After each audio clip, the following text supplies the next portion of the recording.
दोस्तों सोचो, अगर आपको एक ऐसा स्टोन स्मारक दिखाया जाए जो 1000 टन का है और फिर आपसे पूछा जाए, बताओ बिना मशीन के तुम इसे मूव कर पाओगे? तो आपका जवाब क्या होगा? असंभव, है ना?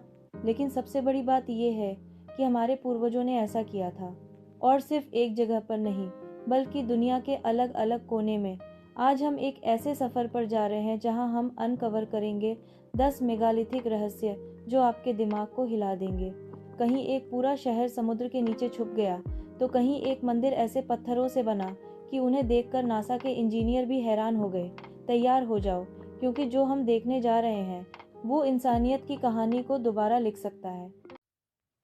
टर्की के सूखे मैदानों में एक जगह है, गोबेकली तेपे। पुरातत्वविदों का कहना है कि यह स्थल 12,000 साल पुराना है। मतलब जब दुनिया अभी हिमयुग से निकल रही थी। लोग उस वक्त शिकारी संग्रहकर्ता थे, खेती बाड़ी तक शुरू नहीं हुई थी। लेकिन फिर भी उन्होंने 16 फीट लंबी पत्थर की खंभे खड़ी की, जिन पर जानवरों, पक्षियों और पौराणिक जीवों की नक्काशी की गई है। क्या यह सिर्फ एक मंदिर था, या एक आध्यात्मिक विज्ञान प्रयोगशाला जहां लोग ब्रह्मांडीय शक्तियों से जुड़ते थे? जो सबसे हैरान करने वाली बात है वो ये कि जब इसका उपयोग खत्म हो गया तो पूरे कॉम्प्लेक्स को जानबूझकर धरती के अंदर दबा दिया गया। लेकिन क्यों? क्या लोग किसी खतरनाक ज्ञान को छुपाना चाहते थे? विज्ञान के पास जवाब नहीं है, लेकिन स्थानीय शोधकर्ता कहते हैं शायद हमसे पहले एक मदर सिविलाइजेशन थी जिसे हम भूल चुके हैं। जापान के ओकिनावा तट पर समुद्र के 80 फीट नीचे एक संरचना छिपी है जो देखने में एक पिरामिड जैसी लगती है। योनागुनी स्मारक। इसके तीखे किनारों, छत जैसी सीढ़ियों और सीधी दीवारों को देखकर लगता है जैसे एक इंजीनियर ने डिजाइन किया हो। गोताखोरी शोधकर्ता कहते हैं कि यहाँ के फीचर्स एकदम अप्राकृतिक लगते हैं।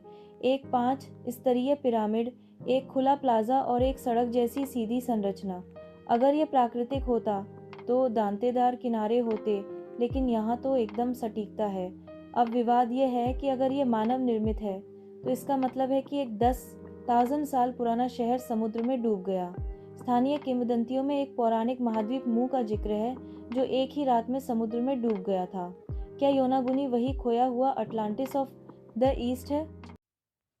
लेबनान के बालबेक में एक भव्य मंदिर परिसर है जो रोमन काल में बना, लेकिन उस मंदिर के नीचे जो नीम के पत्थर रखे गए, उनका आकार और वजन देखकर वैज्ञानिक हैरान हो जाते हैं।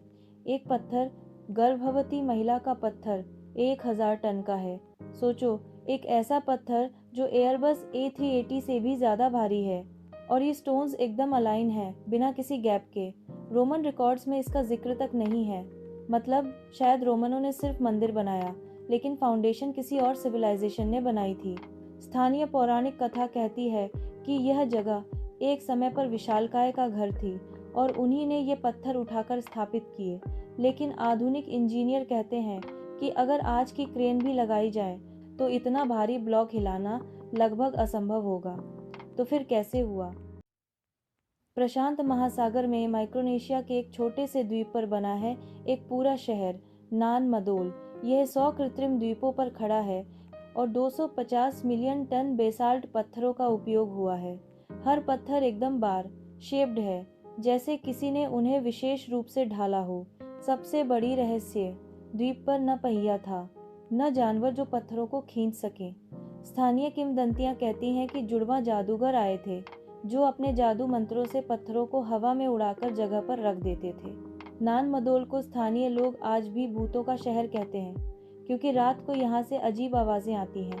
पुरातत्वविदों का कहना है कि यह शहर एक शाही राजधानी थी, लेकिन क्यों छोड़ी गई? क्या कोई युद्ध हुआ था या एक प्राकृतिक आपदा? रहस्य अभी भी अनसुलझा है। फ्रांस के कारनाक शहर के आसपास 3000 से ज्यादा खड़े पत्थर एक लाइन में खड़े हैं, और वो भी 4 किलोमीटर तक फैली हुई लाइन में। हर पत्थर अलग आकार का है, कुछ छोटे, कुछ 20 फीट तक के। वैज्ञानिक मानते हैं कि यह एक खगोलीय कैलेंडर था जो खेती और संक्रांति को ट्रैक करने के लिए उपयोग होता था। लेकिन स्थानीय किंवदंती कहती है कि यह असल में एक रोमन सेना थी जिसे एक द्रुइड ने शाप देकर पत्थर बना दिया। ये पत्थर 4500 ईसा पूर्व के हैं, और सबसे चौंकाने वाली बात यह है कि उन्हें जगह पर ले जाने के लिए लोगों को 40 टन के पत्थर खींचने पड़े। कौन सी तकनीक इस्तेमाल की गई थी? पूरा यूरोप अभी तक उलझन में है। 1992 में एक गांव वाला अपने तालाब का पानी निकाल रहा था।